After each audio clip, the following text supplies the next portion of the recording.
सुप्रभात।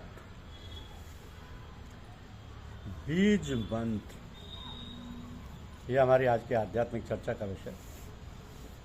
बीज मंत्र। समुद्र में एक तरह की सीप होती है जो हमेशा मुंह खोले हुए पानी के ऊपर तैरा करती है। स्वाति नक्षत्र में जो पानी बरसता है उसकी एक बूंद जब उसके मुंह में पड़ जाती है तो वो अपना मुंह फौरन बंद करके पानी की तह में चली जाती है, फिर वो ऊपर नहीं आती। बिल्कुल इसी तरह से उपदेश के मोती जोहरे हिदायत का हाल है। प्यासी श्रद्धालु साधक भी अपने गुरु से दीक्षा मंत्र के रूप में पानी की एक बूंद पाकर साधना के अथाह सागर में डूब जाता है। प्यासा श्रद्धालु और फिर किसी तरफ का मुंह नहीं करता।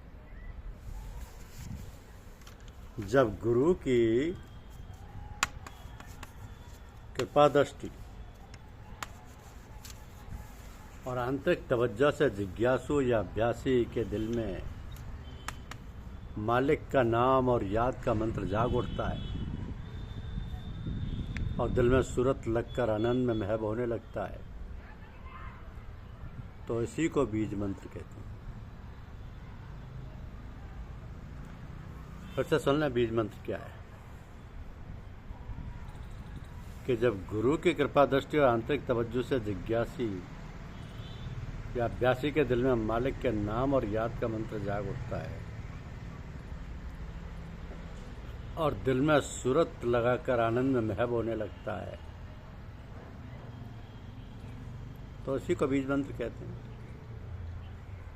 जब इस दिल की अवस्था या आंतरिक दिल के साधन करने से उसमें बल आ जाता है और उसके प्रभाव से अपने मन आदि की कमजोरियां साफ होने लगती हैं,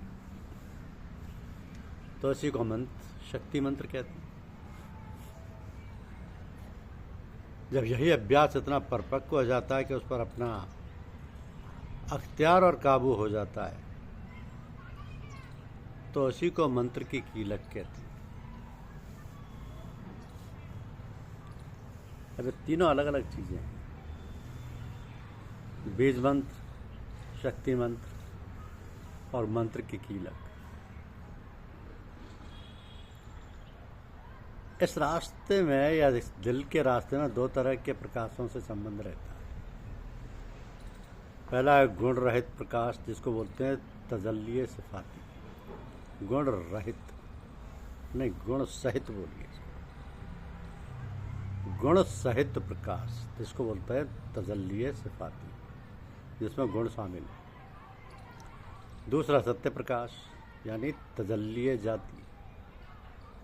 तो गुण सहित प्रकाश से गुण कर्म आदि में आत्मिक शुद्धि आती है, जिसको बोलते हैं पाकीज़गी आती है। और सत्य प्रकाश से अहंकार और आपा शुद्ध होता है। तो अक्सर अभ्यास में ऐसा होता है कि तरह तरह के रंग दिखाई पड़ा करते हैं। किसी को लाल दिखाई पड़ता है, किसी को सफ़ेद, किसी को नीला या काला या हरा आदि, या कभी सूर्य चंद्र या तारे दिखाई देते हैं।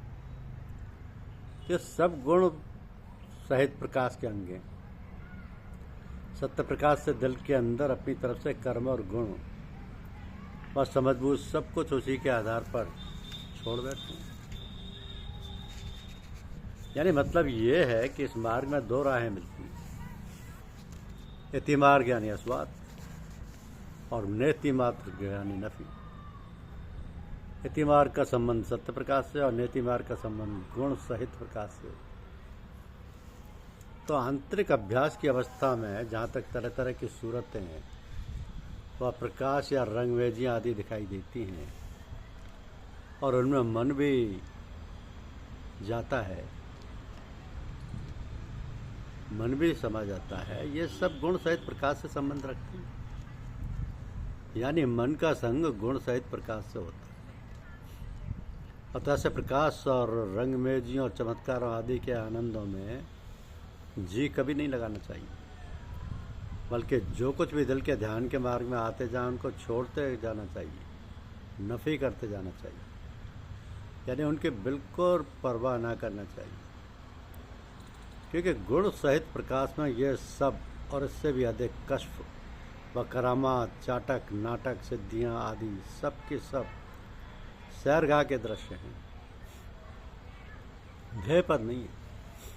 प्रेमी भक्त अपने ध्येय को पाने के लिए इन सब बातों में गुजरता हुआ और इनसे उदासीन रहता हुआ दिल लगाए हुए इष्ट पद की याद में, इष्ट पद की याद की धुन में सीधा चला जाता है और अपने रास्ते को पकड़े रहता है। ये सत्य प्रकाश का मार्ग है।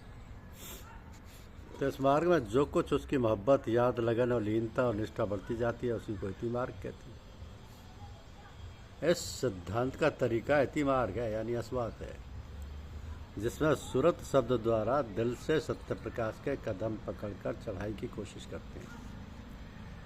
यानी शुरू से ही दिल लगाने का यह अभ्यास किया जाता है कि सूरत दिल की आत्मिक आवाज़ के साथ केवल उसी की याद में अपना ज्ञान, ध्यान आदि सब कुछ लुप्त कर देती है।